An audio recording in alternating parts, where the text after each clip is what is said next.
Salam et salut à tous. Bienvenue dans un nouveau podcast de la chaîne Push Up Project. Aujourd'hui, nous avons le plaisir d'accueillir Linda, une entrepreneuse qui a non seulement décidé de créer sa propre entreprise, mais qui a également opté pour une installation en Malaisie avec sa famille via le CCIF, donc qui est la Chambre de commerce et de l'industrie franco-malaisienne. Cette démarche, bien que moins connue, reste quand même l'une des solutions à explorer pour s'installer en Malaisie.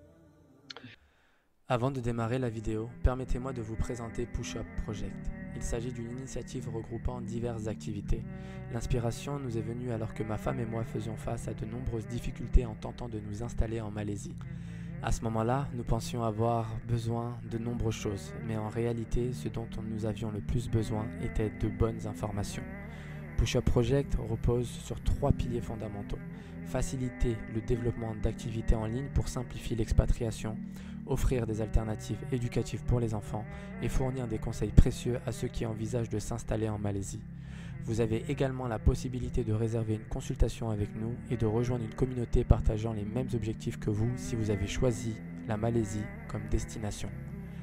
Je vous souhaite à présent un agréable visionnage et vous accueille chaleureusement dans l'univers Push Up Project.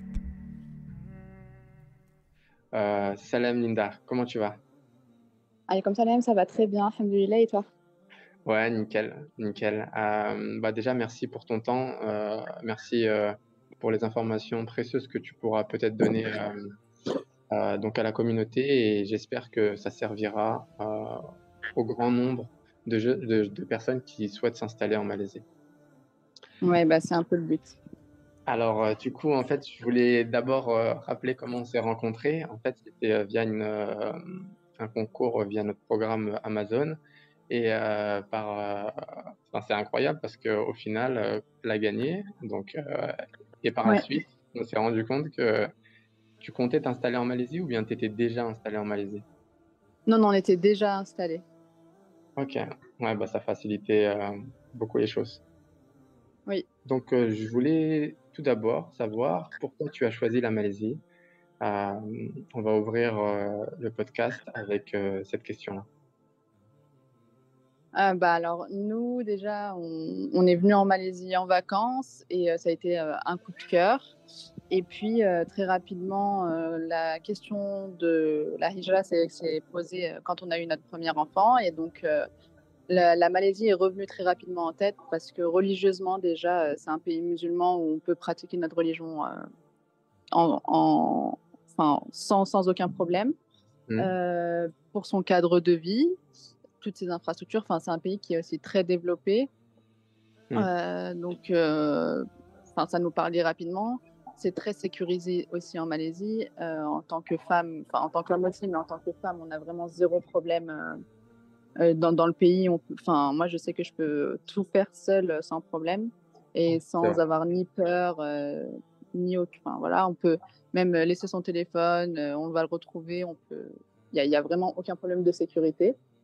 En tout cas, on n'en a pas rencontré encore Ouais.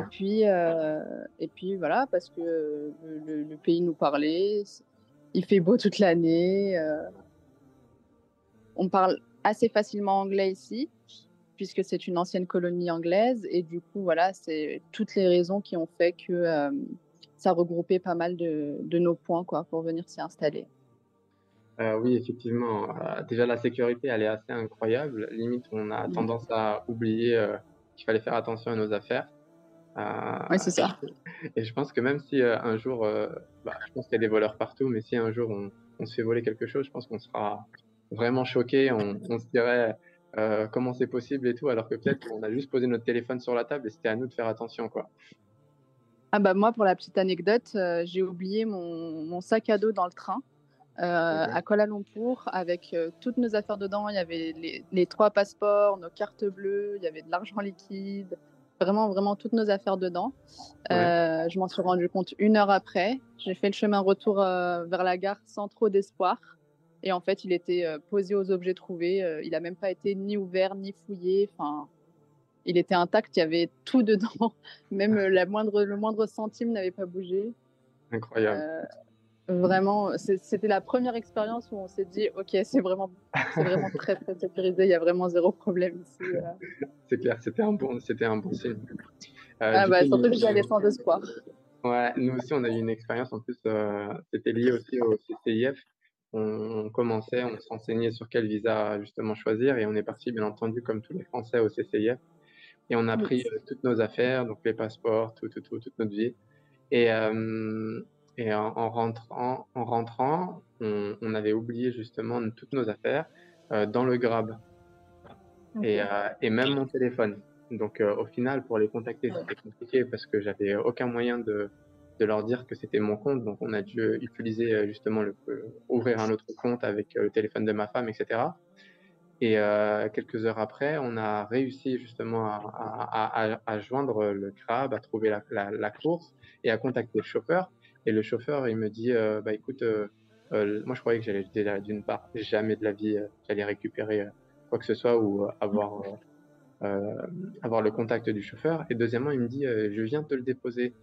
Donc je lui dis non, non, non, reste à ta place, c'est moi qui viens, tu vois. Ouais, Je vais pas te faire déplacer pour ça. c'est faire Et déplacer. ouais, et il me dit non, non, non, là il y a beaucoup de trafic, je viendrai en scooter. Donc le mec il vient D'accord. en scooter me déposer mes affaires et il me demande rien, il me demande pas genre le prix de la course, il avait fini son travail. Oui.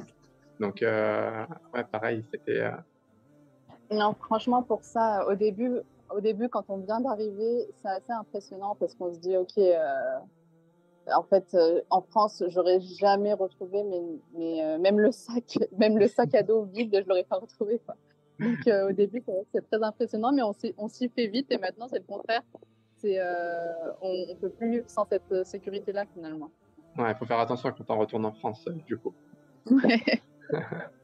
Ah, OK, donc avant la Malaisie, tu étais déjà venu, tu connaissais un petit peu ou bien non, c'était vraiment juste des On était rencontres? venus en vacances, venus en vacances, mais on était venus 3 mois. C'était un pré-shot, c'était dans le but de s'y installer, mais on savait pas où, on savait pas comment, enfin, on savait rien à ce moment-là. On était venus 3 mois et on Mmh. s'était dit, on avait vu plein de vidéos YouTube, on avait vu plein de choses, surtout que quand on avait regardé, c'était pendant le confinement. Et du coup, là, quand ça a ouvert, on s'est dit, bon, on teste 3 mois, pas pour y vivre, mais juste pour voir déjà si ça nous plaît. Et au final, on n'avait même pas envie de rentrer à l'issue de ces 3 mois, quoi. Ouais, c'est généralement l'effet que ça nous fait tous. Hem, Ça nous a mais permis aussi du coup, de faire plusieurs villes ah oui, et voilà, du c'était coup ça la question, ouais. de découvrir la Malaisie, pas seulement Kuala Lumpur. En 3 mois, on a pu faire on a fait pas mal de villes et du coup, ça nous a permis voilà, de savoir où s'installer, ce qu'on aimait moins, voilà, et de bien découvrir la Malaisie, la culture aussi. Et vous avez fait quelle ville, Bah, déjà, on a fait KL, Putrajaya, donc ils sont pas très loin, mais voilà. On a fait Malacca, Penang. ouais, quand même. Ensuite, on a fait Langkawi. Ça, c'est les grosses villes principales. Ensuite, on a fait les petites villes comme Sungai Patani bon, c'est des toutes petites villes vraiment où on est à 100% avec le locaux. Il y a très, très peu d'expats. D'accord. Et c'était vraiment pour voir aussi ce côté-là. Et on a fait Johor, mais pour s'y installer, c'est compliqué, mais voilà. Pourquoi? Johor, c'est vrai, parce que c'est vraiment très. Il y a que des usines à Johor, c'est vraiment les Ah, seules personnes qui y habitent. C'est ça, ou sinon, c'est les frontaliers de Singapour. Donc, en fait, c'est vraiment un peu, entre guillemets, des villes mortes, quoi. C'est plus c'est pour un travailler. Il n'y c'est a, un point il de y a rien d'autre. passage, mmh. Oui, c'est ça. OK, OK, et tu as flashé du coup sur, Langkawi, c'est ça? Sur Langkawi, ouais, c'est ça. On, on est venu à Langkawi 2 semaines à la base, on y est resté plus d'1 mois. Et en fait, ouais, c'est la station balnéaire familiale de la Malaisie, en fait. Ah, je suis C'est très, d'accord. très familial. Et, bah, même, en fait, c'était aussi, vu que nous, on voulait s'y installer et que voilà, c'était à la base, on visitait aussi pour se dire, est-ce qu'on s'y voit plus tard. Mmh. Bah, c'est vrai qu'à Langkawi, on s'est tout de suite projeté en se disant, niveau business, il y a énormément de choses à faire. Donc, on s'est dit, et puis ça nous plaisait, hein, c'est une très belle île, c'est très familial. Nous qui venions en famille, c'était super, c'est très très calme. Mm. Si on compare aussi à Kuala Lumpur, qui est du coup la capitale et qui est extraordinaire, mais qui est plus, euh, qui est plus Paris, quoi. C'est vraiment une capitale où tout le monde court, etc. Mm. Ici, ici c'est beaucoup plus calme, c'est une île, quoi. Ce qui est intéressant à Langkawi, c'est que c'est certes une île, mais on n'a pas vraiment l'impression d'être dans une île, à part qu'il y a de la plage tout autour. Mais Oui, c'est tellement grand que, au final, oui. tu as l'impression d'être dans une région. Et même à Langkawi, tu peux vivre dans la ville, entre guillemets, parce qu'il y a quand même un Bah, centre-ville. nous, on vit en ville. Oui, oui, nous, on vit en ville complètement. On vit dans le centre-ville. Euh, et en fait, c'est exactement ça. C'est que c'est assez grand pour se dire, par exemple, la plupart des touristes, ils sont à Pantai Chenang. Nous, on n'y vit pas. Donc, en fait, toute l'année, on voit plutôt des locaux. Sauf si on se rend à Pantai Chenang. Là, on verra beaucoup plus de touristes, évidemment. Mais en fait, on se rend compte qu'au final, c'est juste une grande ville. Ouais, C'est c'est ça. pas vraiment, c'est une île, mais en fait, ouais, on le ressent pas. Bon, à part quand on va à la plage, mais sinon, non. Et du coup, avant d'avoir pensé à s'installer en Malaisie, tu avais des personnes proches de toi qui avaient déjà fait le pas, ou bien tu es la première, enfin, voilà quoi, tu t'es lancé. Non, Non? nous, on est les premiers. On a même personne qui est expatrié dans nos entourages. Peut-être un petit peu à Dubaï, mais en tout cas en Malaisie, zéro. Euh, c'est même le contraire. C'est nous qui avons encouragé une cousine à moi à venir, Super. donc qui va sûrement venir s'installer. Donc voilà, c'est plutôt le contraire qui se passe. On est les premiers à être partis. Et en fait, nous, bon, ça facilite parce qu'on est parti en famille. Donc, quoi qu'il arrive, on est ici en famille. Donc, Oui. c'est suffisant. C'est vrai que quand on a une famille, ça nous prend, on va dire, tellement toute la journée, on va dire, qu'au final, on n'a pas vraiment besoin de quelqu'un d'autre pour combler nos journées ou ressentir un manque. C'est ça.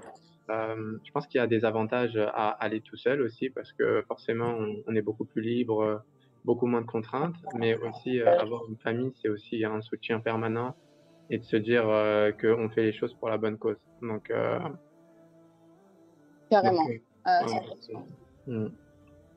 Et donc là, ça commence, tu te dis, tu as fait ton petit voyage, tu t'es dit, bon, Langkawi, ça me plaît, la Malaisie, ça me plaît, vas-y, je me lance. Et là, tu as mis quelque chose en place, en particulier à partir de ce moment-là, ou bien tu avais déjà des business à l'époque et tu as juste fait le prolongement de ton business pour t'installer en Malaisie, ou il a fallu créer quelque chose d'autre? Alors, mon mari, il avait déjà sa société de transport donc en France. Lui, ça lui a permis juste de déléguer. Enfin, en fait, nous, à l'époque, on habitait déjà en Espagne. Du coup, en fait, il avait déjà délégué une belle partie, mais là, le fait de vraiment partir, le décalage horaire, etc., ça lui a permis de déléguer toute cette partie et de plus, voilà, de juste avoir un revenu, quoi. Et D'accord. puis après, voilà, on a pensé, du coup, ouais, concernant le business, à faire du business en ligne. Comme je te disais, par rapport à l'agence, donc on monte une agence concernant le community management surtout. Et Mhm. du coup, ça nous permet aussi d'être en ligne et du coup de pouvoir travailler d'où on veut d'avoir autre. Et du coup, ensuite, sur Langkawi, on a lancé donc une agence pour de la location de paddles électriques. Donc, c'est des stand-up paddles qui sont électriques. Ça ressemble à une grosse trottinette électrique sur l'eau, grosso D'accord. modo. Ok, c'est super. C'est exactement le même système que la trottinette électrique pour avancer, sauf que c'est sur l'eau. Donc Je n'ai voilà. encore jamais vu, je sais pas à quoi C'est ça un tout ressemble. nouveau produit, c'est vraiment tout nouveau et c'est un produit français, c'est pour ça aussi que ça nous permet de faire encore le raccord. Et du coup, c'est 100% français et c'est tout nouveau, ça vient de sortir, donc on est les premiers sur le marché ici à l'avoir. Et comment t'es venue cette idée justement de te lancer dans, bah, on va dire dans le tourisme, mais plutôt dans un service touristique plutôt que un accompagnement ou bien tu fais aussi ça.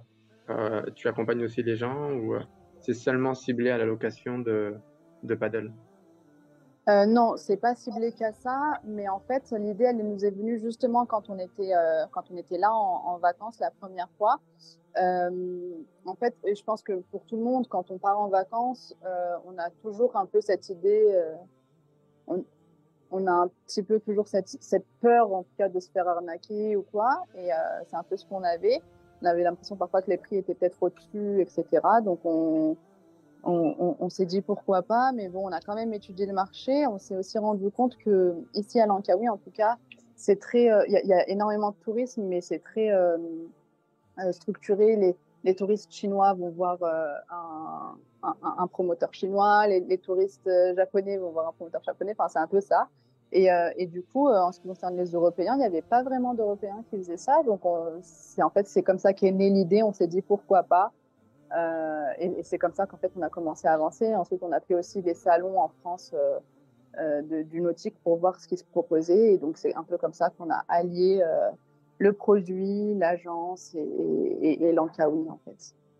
Il y avait une passion derrière par rapport à ça ou bien c'était juste une opportunité et vous vous êtes dit il faut saisir Pour nous, l'opportunité? c'était juste, pour nous, c'était juste une opportunité où on s'est dit il faut la saisir. Euh, pour nous, c'était vraiment ça où on s'est dit, au début, niveau tourisme, etc., on n'y connaissait pas grand-chose. Mais en fait, on s'est dit, c'est une opportunité à saisir. Et puis avec le temps, là, on se rend compte qu'en fait, on apprend très vite sur le terrain. Oui, bien sûr. Bah, il y a rien de mieux que de se lancer pour apprendre quelque chose. Mais je vois que quand même, tu as été, enfin, vous avez été, toi et ton mari, assez organisés. Vous avez quand même prévu les choses en amont et c'est pas non plus quelque chose, une aventure où vous vous lancez dans le vide. Donc il y a quand même une Nous, on préparation part avec, derrière. nous, on part avec un enfant. Et en fait, ne serait-ce que pour elle, on est obligé de tout structurer. On ne peut pas partir à l'aventure. Je pense que si elle n'avait pas été là, peut-être qu'on serait parti un peu plus à l'aventure. Mais là, on est obligé de tout structurer pour elle, pour pas qu'elle ressente qu'il y a un problème, un manque, une différence. Donc, elle ressent rien grâce à ça. Et c'est tout ce qui nous importait. Bah, je pense Voilà. que c'est vraiment la chose à faire, c'est de se préparer un minimum. Pas non plus de prévoir toutes les éventualités, mais au moins de se préparer un minimum.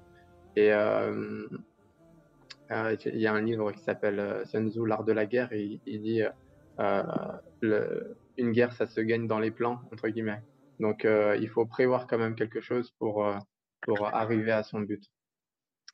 Est-ce que tu peux nous partager justement tes activités? Alors, nous, du coup, pour l'agence de community management, moi, je m'occupe juste, du coup, pour les business qui veulent des community managers, des closeuses, création de sites internet, etc. Je fais le lien, donc je fais le pont entre les deux. J'essaye de faire un lien le plus personnalisé possible pour mettre, en fait, j'étudie bien les deux côtés, que ce soit le côté du freelance ou le côté du business, pour mettre le maximum d'atomes crochus et pour sécuriser une collaboration sur le long terme. Donc ça, c'est par rapport au community management. Et du coup, pour My Holiday in Langkawi, qui est notre agence sur Langkawi, euh, donc nos paddles, vous les retrouverez en priorité dans des hôtels ou dans des bases de loisirs, etc. Nous, on ne loue pas directement aux clients. Ok. Euh, et par contre, nous, on peut nous contacter pour voir avec nous les activités à faire sur Langkawi ou en Malaisie. On fait des plannings pour ça. Euh, D'accord. donc voilà, pour faciliter tout ce qui est tourisme ici en Malaisie et à Langkawi aux clients. On peut trouver des voitures à louer, on peut trouver des restaurants, les meilleurs restaurants sur l'île, on peut retrouver les activités, enfin vraiment tous les domaines à des prix vraiment. En fait, pour être très honnête, on ne prend pas de marge dessus. On prend une adhésion à l'entrée, mais par contre, on ne prend pas du tout de marge sur toutes les activités, etc., pour faciliter en fait tout ça. C'est ce que je disais tout à l'heure. Quand on est venu, on ne savait pas si on pouvait pas faire confiance, mais voilà, on ne savait pas si les prix étaient gonflés, si on avait toujours peur, est-ce que c'est un prix un prix un peu arnaquant ou pas. Et finalement, c'est pour ça qu'on s'est lancé de cette manière avec ce business model-là. Ok, ok. Je mettrai les liens dans la description et aussi je partagerai du coup ton contact pour ceux que ça intéresse. Le jour J arrive et tu comptes t'installer. À ce moment-là, tu envisages quelle solution? Nous, ce qui se passe, c'est que avant de venir, oui, avant de venir, il y a eu les portes ouvertes de la CCIFM à Paris, auxquelles j'ai été participer pour me renseigner, parce qu'en fait, on avait ça dans un coin de la tête, même si pour le moment, c'était pas encore du tout défini ni sûr. Mais du coup, j'ai juste été pour me renseigner. Et donc, suite à ça, quand on a vraiment décidé de s'y installer, j'avais déjà leur contact, en fait. Donc, j'ai juste pris contact avec eux. Parce qu'en fait, c'était les seuls. On ne savait pas qu'il y avait d'autres possibilités. C'est la seule possibilité qu'on avait trouvée.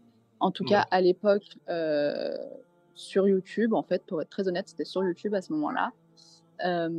Et donc, on est passé tout de suite par eux. Je leur ai tout de suite envoyé un message en expliquant qu'on souhaitait s'installer et, du coup, comment ils pouvaient nous aider et qu'est-ce qu'il fallait faire. Et donc, c'est comme ça qu'on s'est mis en lien, en fait.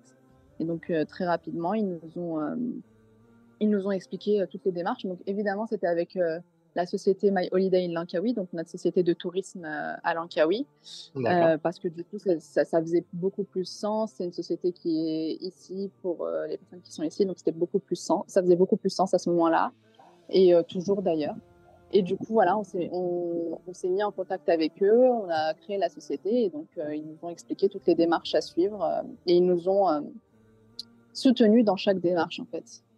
Donc le CCIF propose un programme de création de société jusqu'à la délivrance du visa aussi. C'est bien ça? C'est exactement ça, oui.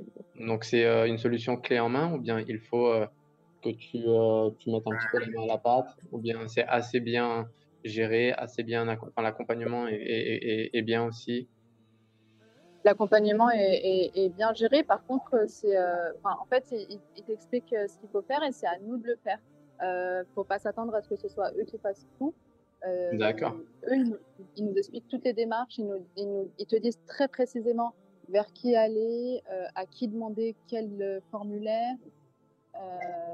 Ils nous ont aussi beaucoup mis en lien pour notre société du coup, qui est ici, par exemple pour les secrétaires et compagnie, etc. Donc, ils nous ont aussi donné des gens de confiance, etc., que tout seul, on aurait peut-être trouvé, mais peut-être pas forcément aussi. Donc en fait, c'est un accompagnement, mais en interne, ils n'ont pas de secrétariat qui vont vous faire les démarches. C'est plutôt des conseils en fait, ou bien c'est En fait, c'est pas leur secrétaire et compagnie, mais ok. par contre, eux, ils ont un carnet d'adresses avec des très très bons secrétaires et compagnie, et donc ils nous les conseillent. Euh, voilà, mais après, oui, cette secrétaire et compagnie, elle ne travaille pas pour la CCIF, elle a son propre bureau. D'accord. Et en fait, on nous conseille d'aller la voir parce que c'est selon l'expérience, ils ont 30 ans d'expérience sur la Malaisie. Donc, d'après leur expérience et avec tout ce temps, ils ont 100% confiance en elle. Et nous, c'est encore une preuve avérée parce que ça se passe très bien avec elle. Elle est super. Sur toutes les questions qu'on peut demander, en fait, elle répond à toutes nos questions. Avant de choisir le CCIF, tu n'avais pas évalué d'autres possibilités comme le visa Labuan ou bien le MM2H, ou bien étant donné que le projet était lié au tourisme et à l'activité de la location des paddles, c'était forcément vers eux que tu devais te tourner, ou bien les choses se sont fait autrement? En fait, si tu veux, c'était pas forcément vers eux, c'était plus notre choix parce qu'en fait, si tu veux, le visa, pardon, Labuan ou MM2A, je crois que je sais Ah, même c'est plus ça. trop le nom. Euh, MM2H. on, c'est ça. En fait, on a lu ce qu'on pouvait lire sur Internet dessus, mais moi, personnellement, ça ne me parlait pas plus. En fait, en venant de France, ça ne me parlait pas du tout. Alors aujourd'hui, avec l'expérience que j'ai, le fait d'avoir fait aussi nos visas, nos demandes, etc., ça me parle beaucoup plus quand je lis sur Internet. Mais à l'époque, moi qui étais complètement novice dans tout ça, eh ben, j'y comprenais pas grand-chose. Donc, j'ai très vite ressenti le besoin d'être épaulée. Et à ce moment-là, comme tu disais, c'est les seuls qu'on a qui offrent, enfin en tout cas pour nous, c'est les seuls qu'on a trouvés qui offraient, peut-être qu'il y avait d'autres personnes, je ne sais pas, mais c'est les seuls qui offraient cette possibilité-là. Et en plus, en français. C'était ça aussi qui était très important pour nous, c'est qu'en fait, même si on se débrouille très bien en anglais, le fait de parler français pour ce genre de choses, donc pour les documents, pour les choses qui sont très importantes, ils ont par exemple, eux, leur avocat, par contre, qui est l'avocat de la CCIFM, qui est dans leur bureau. Et du coup, par exemple, pour tout ce qui est contrat, on a pu lui dire à lui en français toutes nos demandes. Et donc, lui, le contrat a été rédigé en anglais, mais en tout cas, il n'y avait pas cette barrière-là, ou peut-être cette petite nuance parfois qu'on n'arrive pas à retranscrire en anglais. Et donc là, c'était pour tout ça, en fait, c'était assez fluide. Tu t'es senti en sécurité, en tout cas, de travailler avec eux pour l'ouverture de ta société. Mais le projet, en fait, Oui. il a émergé grâce à cette volonté d'avoir le visa, ou bien c'était un projet que vous aviez déjà prévu de faire? Par exemple, moi, pour venir en Malaisie, je savais, donc je connaissais mes compétences, donc j'avais aussi une passion, donc je me suis dit: «Je vais ouvrir une salle de sport». Mais c'était aussi une réponse à comment je vais faire pour m'installer, donc il faut que j'ouvre une salle de sport.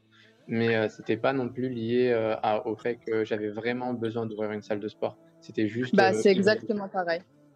C'est OK. exactement la même chose. C'est que nous, on avait déjà nos revenus, donc en fait, on pouvait venir entre guillemets «s'installer» sans avoir entre guillemets «besoin de travailler», en tout cas en travaillant en distance, sans avoir besoin de travailler ici. Mais c'était aussi, c'était exactement comme toi, c'était vraiment la réponse, nous dire, on a quand même envie aussi d'être stimulés, d'apporter quelque chose au Mmh. pays. Et donc c'était vraiment pour ça, ouais, à la base, c'est ce qui regroupait tout en tout cas. OK. Donc là, pour le coup, au niveau de l'accompagnement, tu as trouvé ça plutôt, facile, on va dire, ou bien au moins tu t'es senti accompagné? Mais Oui. je voulais savoir aussi, j'imagine qu'il y a les frais pour la création de société. Moi, pour, le coup, à l'époque, j'avais dépensé à peu près 15 000 ringgit, donc ça sans compter la création de société et cetera, et je voulais savoir D'accord. combien, le CCIF, proposait ses services pour pouvoir, avoir l'obtention de ce visa. Alors, le CCIF, si je dis pas de bêtises, alors c'est beaucoup moins que 15 000 ringgit. Si je dis pas de bêtises, c'est plutôt autour de 5 000 ringgit, en tout, donc à peu près 1 000 €. Et après oui, avec l'adhésion, je crois, avec tout, on est allé peut-être à 6 000, mais max quoi. 6 000 ringgit, pour l'accompagnement. Pour l'accompagnement, et en plus, pour, la création de société jusqu'au visa, il n'y a pas eu de frais supplémentaires par rapport à ça? Alors nous, on a eu nos frais, supplémentaires, par exemple, quand on a fait appel, à leur avocat, ou bien, comme je disais juste avant, ou bien, pour notre secrétaire et compagnie, qui sont des choses complètement, en plus, en fait, qui sont Oui, voilà. voilà. Mais par contre, oui, donc après, je saurais pas le chiffrer exactement là. D'accord. Mais oui, par contre, enfin ça, c'est obligatoire, quoi. Qu'on passe par la CCI ou pas, on sera obligé d'avoir une Oui, secrétaire et oui. compagnie. Oui, oui, oui, c'est effectivement ça. Par exemple, de mon côté, je suis passé par un secrétariat, directement, et les 15 000 Oui, ringgit, ce sont les frais justement, que j'ai dû dépenser pour, la création de la société jusqu'à l'obtention du visa. Donc, en passant par l'ESD, l'Expatriate Service Division. C'est, l'agence qui s'occupe justement des expatriés pour l'obtention, du visa. Et à ça, en fait, vous avez tout simplement, heu, été accompagné par le CCIF, et les 6 000 ringgit, dont tu mentionnais, c'était, les frais d'accompagnement, si je oui, comprends bien? exactement. OK. Exactement, oui, c'est exactement ça. Après Alors tout ce qui est en dehors, voilà, on les a payés, enfin ça, oui, c'est comme tu disais, on les paye, qu'on passe par un accompagnement ou pas. Mais en tout cas, pour, la CCI eux-mêmes, c'était, à peu près 6 000 ringgit, pour nous aider dans toutes nos démarches, quoi. et beh, là, tu viens de m'ouvrir les yeux parce que je pensais que c'était beaucoup plus cher. En toute Ah, honnêteté, je pensais que ça allait être beaucoup plus cher. Donc là, si, certaines personnes justement souhaitent se faire accompagner par le CCIF, un accompagnement bien sûr, ils vont pas faire les choses à votre place. c'est Heu, ça, il faut bien préciser qu'ils font pas à votre place, ils vous accompagnent, ils vous disent vers qui vous tournez, ils vous disent où demander le formulaire, où déposer, le formulaire et pour nous, c'était une aide précieuse, en tout cas au début. Aujourd'hui, c'est beaucoup plus simple parce qu'on a compris, comment ça fonctionne. Mais en tout cas au début, nous qui venions et qui n'y connaissions rien à l'époque, c'était très utile de savoir, vers qui s'orienter et voilà, on complètement. avait déjà la liste des documents qu'il fallait au préalable dans telle institution et cetera, donc c'était une grande aide finalement. Bah, complètement, hein. Je trouve que ça vaut le coup parce que, heu, vous évitez tous les risques, tous les mauvais secrétariats et croyez-moi, Exactement. les échecs, ça coûte cher, hein. Quand vous vous trompez de secrétariat et que, les choses ne se sont pas passées comme prévu, ça peut Ah coûter bah, beaucoup, nous, beaucoup plus cher. on a rencontré, des gens, du coup en Malaisie depuis qu'on est là, qui compagnie, pas très honnêtes ou, enfin voilà, qui ont dû, qui ont perdu de l'argent à cause de tout ça. Alors après, enfin, nous, on regrette pas en tout cas de s'être fait accompagner. Certes, c'est un coût, mais ça permet aussi derrière d'être. C'est pas si cher au final quand on sait les erreurs qu'on peut faire. Nous, après, on a aussi vu pas mal d'offres, mais il y a beaucoup de personnes qui, euh, qui insistent sur le fait que c'est compliqué de s'installer, très compliqué de s'installer en Malaisie. Et en fait, nous, en tout cas, si on a un message à faire passer, c'est que c'est long, c'est plus long que ce qu'on pensait, mais en tout cas, compliqué, on trouve pas. On trouve pas que ça a été Ça compliqué a duré pour nous, combien en de tout temps? cas. Environ un an pour tout faire du premier point à l'obtention des visas. On peut compter une année. Après, après, oui, c'est long, il y a les institutions, il y a tout ce qui s'ensuit, mais par contre, on n'a pas trouvé ça compliqué. Voilà. OK. Le jour C'est personnellement, hein. hein, pour chacun, bah, après c'est ton expérience et c'est ce qu'on recherche et essayer d'avoir, de s'enrichir des expériences des autres. Mais le jour où vous avez commencé les démarches avec le CCIF, Oui. et le jour de l'obtention, ça a duré un an ou bien ça aurait pu être plus court ou bien non, finalement ça a duré 2 3 mois, c'est plutôt le projet global qui a duré un an? Est-ce que tu peux C'est le m'éclaircir par rapport projet à ça? c'est le projet global qui a duré un an. C'est, la 1re fois qu'on on ouvre My Holiday in Langkawi officiellement jusqu'à l'obtention des visas, si tu veux, c'est un an. OK, OK et Après, je sais que enfin, maintenant, j'ai compris qu'avec, par exemple, le visa Labuan ou ce genre de visa, c'est beaucoup plus rapide, mais c'est aussi alors après, encore une fois, c'est personnel et c'est nous, notre expérience, c'est que c'est aussi des visas qui sont très court terme et qui te permettent pas d'être renouvelés, beaucoup de fois, je crois, si j'ai bien compris ah et donc effectivement. nous, c'est pour ça aussi qu'on a préféré prendre notre temps. Alors c'était plus long au début, mais en tout cas, derrière, on a aussi du coup, les visas qui nous permettent de rester sur un plus long terme, on l'espère. En fait, la Bohème, en fait, vous allez pouvoir avoir que des renouvellements de 2 ans, alors qu'avec le Oui, CCIF, enfin le CCIF, je veux dire avec l'Employment Pass plutôt, oui, on peut obtenir des renouvellements de 5 ans. oui, c'est ça Pour la première et fois au bout de 2 renouvellements, on peut demander, les 10 ans voilà, exactement et pour la première et fois mais généralement, ils les donnent très rarement 5 ans au début, non? non, oui, la première fois, ils donnent un an ou 2 1 an ou 2, exactement. Bien. maximum. Ouais. Après, par exemple, c'est par exemple, la CCIFM qui nous ont expliqué qu'en fait, on demande même s'ils donnent qu'1 an ou 2, on demande quand même toujours 5 ans et Mmh. c'est pareil, quelque chose qu'on savait pas et après, eux, ils nous donneront, certainement moins mais en fait, nous, on aurait enfin, si on n'avait pas été, accompagnés, peut-être qu'on aurait tout de suite demandé moins aussi en se disant dans tous les cas, ils accordent pas 5 ans donc c'est vrai que leur expérience, nous a pas mal aidés sur plein de petits points comme ça, Ouais, heu c'est des petits conseils qui te permettent de préparer l'avenir.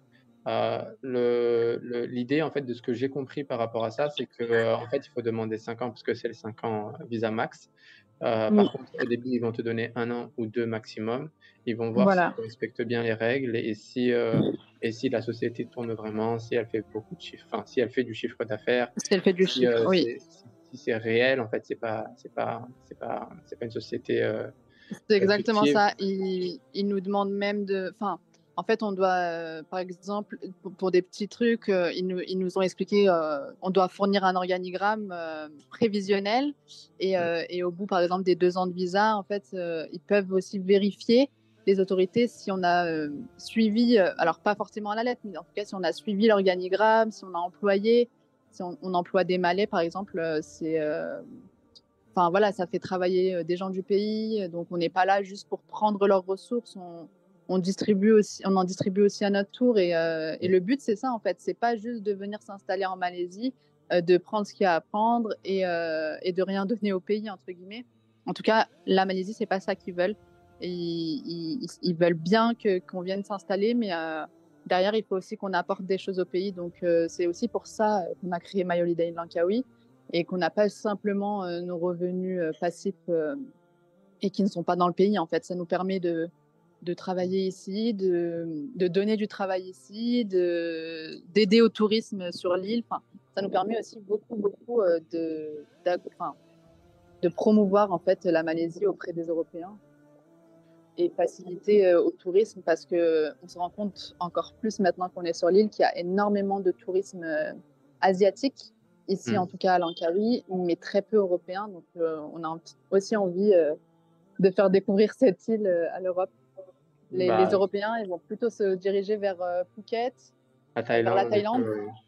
ouais. Et en tout cas, pour les musulmans, nous qui sommes musulmans, et pour les familles, on a à cœur de promouvoir vraiment cette île qui est une île très familiale, qui est musulmane, et voilà, où c'est très sympa, quoi. Ouais, où on peut passer Et oui, vraiment c'est très ouvert d'esprit aussi, donc des vacances incroyables, éthiques et ouais, ça en tout cas, en t'entendant parler, ça me fait rêver, quoi. Ah, du coup, j'ai envie de bah, on espère j'ai que envie ça d'aller fera en rêver Italie. les personnes qui sont en France et qui viendront, du coup. Donc je voulais clôturer, ce podcast Oui. avec, tes conseils, même si tu en as donné beaucoup déjà.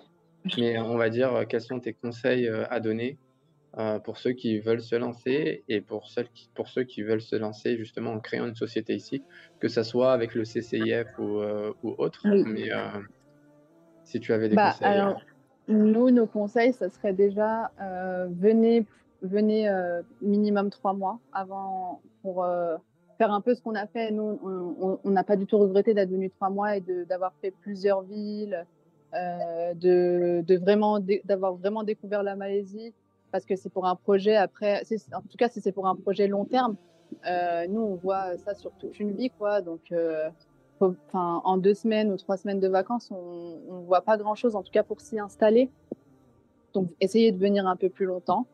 Et puis, si jamais c'est confirmé, comme je disais, essayez de penser et réfléchir à une société que vous pourriez ouvrir ici, qui ferait que vous aussi vous apporteriez pardon, quelque chose au pays et pas simplement venir ici en se disant je viens prendre. C'est comme toi, quand tu disais que tu as ouvert ta salle de sport, ça permet aussi d'avoir du sport, d'avoir peut-être quelque chose de nouveau.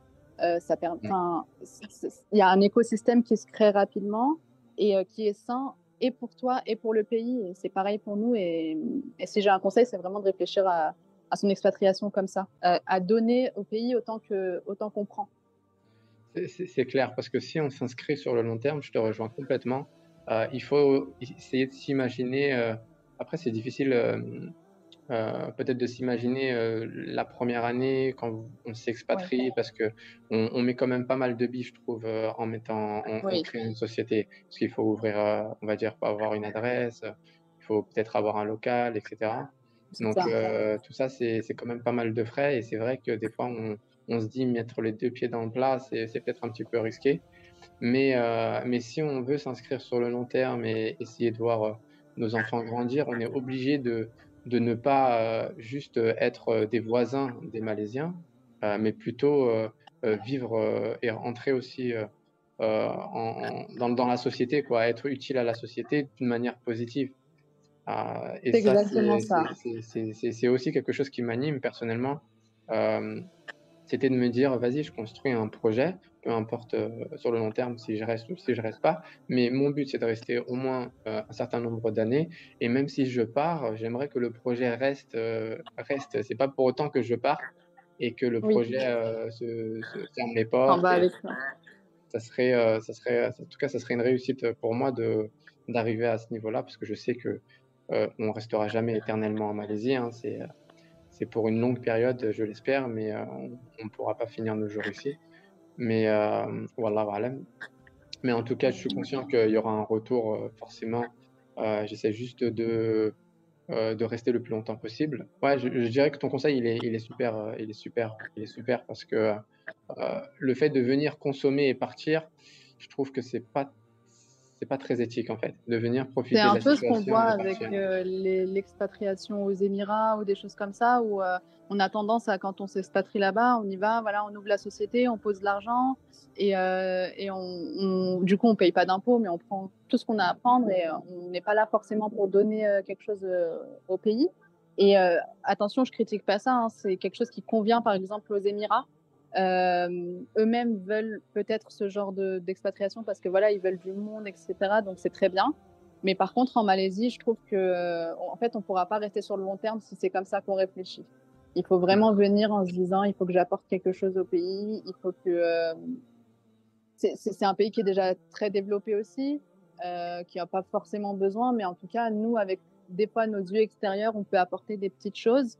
Et voilà, ça donne du travail, ça donne peut-être de l'éducation aux jeunes, enfin, ça apporte énormément de choses et c'est comme ça qu'on avance. La Malaisie, il y a énormément, en plus, il y a énormément de choses à faire. C'est un pays où il y a énormément de reliefs différents. Il y a des plages extraordinaires.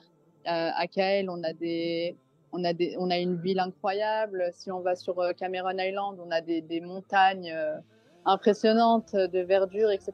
Donc, il y a tout à faire pour différentes personnes, mais il faut aussi savoir donner au pays et pas simplement venir prendre ses ressources. Bah, c'est tout en ton honneur. J'avais une dernière question, Oui. concernant le visa. Ça m'est venu là tout de suite.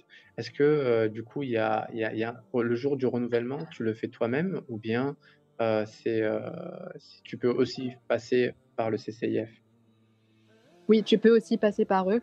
C'est encore une fois, en fait, à l'issue de ton visa, ils t'expliquent justement que voilà, enfin, c'est fini entre guillemets, mais en fait, nous, on est toujours adhérent chez eux. Donc en fait, on peut être adhérent à la CCIFM, même si on ne passe pas forcément par eux pour le visa, on peut juste y adhérer. Ça permet d'avoir un carnet d'adresses incroyable avec Ouais. toutes les personnes françaises, en tout cas francophones, qui sont en Malaisie. Il y a souvent des repas, il y a souvent voilà, des soirées où tout le monde peut se rencontrer et échanger. Et par exemple, nous, quand on est arrivé sur Langkawi, ça nous a aussi permis de rencontrer du coup des Français qui étaient aussi adhérents. On nous a donné énormément de contacts.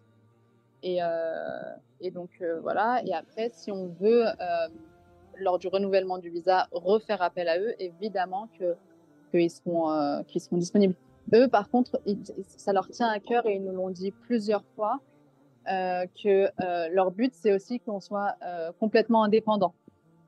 D'accord. Donc qu'on puisse faire les choses tout seul, c'est vraiment leur but. Donc c'est pour ça aussi qu'ils nous expliquent pas à pas et vraiment très bien les choses. Mais par C'est contre, à tout clair. moment, ils sont disponibles et si on a besoin de revenir vers eux ou si on a juste envie de se dire j'ai encore besoin cette année d'être accompagné parce que je sais pas trop, ou par exemple, nous, on se dit tout le temps lorsque viendra le moment où on demandera nos 10 ans, bah, Mmh. certainement on reviendra vers eux parce que ça sera peut-être encore d'autres démarches et au moins on bénéficie de leur expérience, quoi. OK. Bah, je pense qu'on a tout dit. Je vais te laisser, en tout cas pour ma part, je suis vraiment content d'avoir partagé, ce podcast avec toi et tes informations ont été, je pense, en tout cas pour moi, ça m'a fait, même personnellement, même si je suis passé par, la création de société et cetera, mais j'ai fait ça de mon côté, le CCIF, si j'avais eu, cette information-là, peut-être que j'aurais opté pour le CCIF, au vu des expériences que j'ai eues. Donc forcément, ça peut être une solution, qui peut aider, grand nombre parmi nous.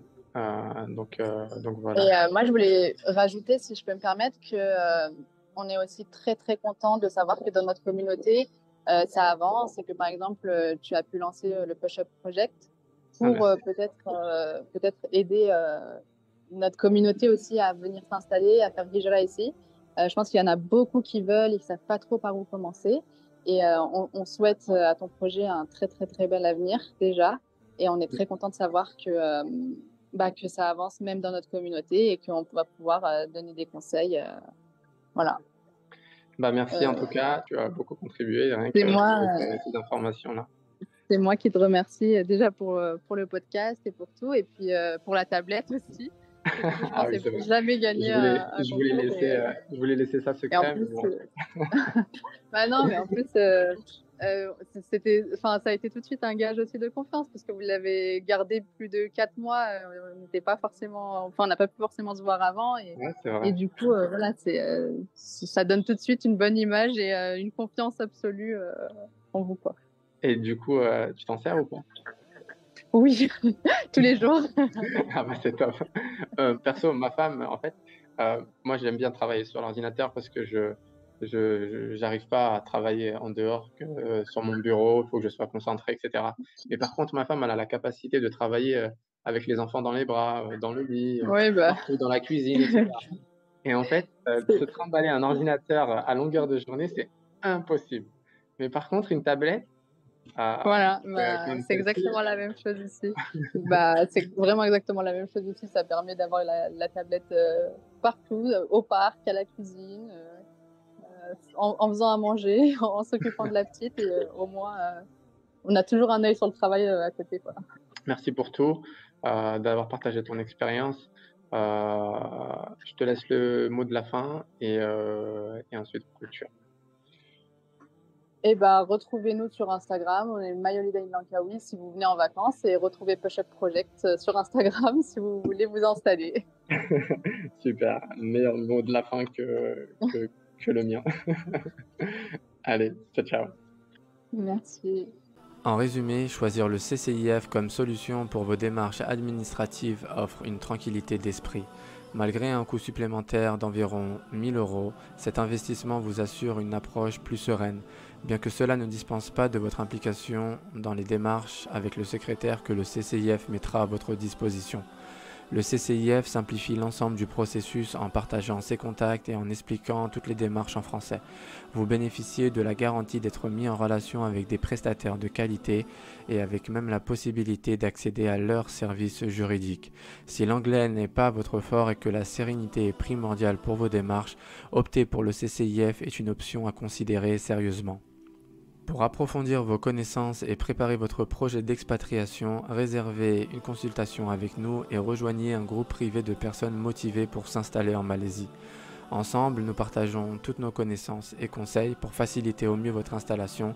Abonnez-vous à la chaîne et suivez-nous sur Instagram pour ne rien manquer. Merci de nous avoir suivis et à très bientôt dans notre communauté dédiée à l'entrepreneuriat et à l'expatriation en Malaisie.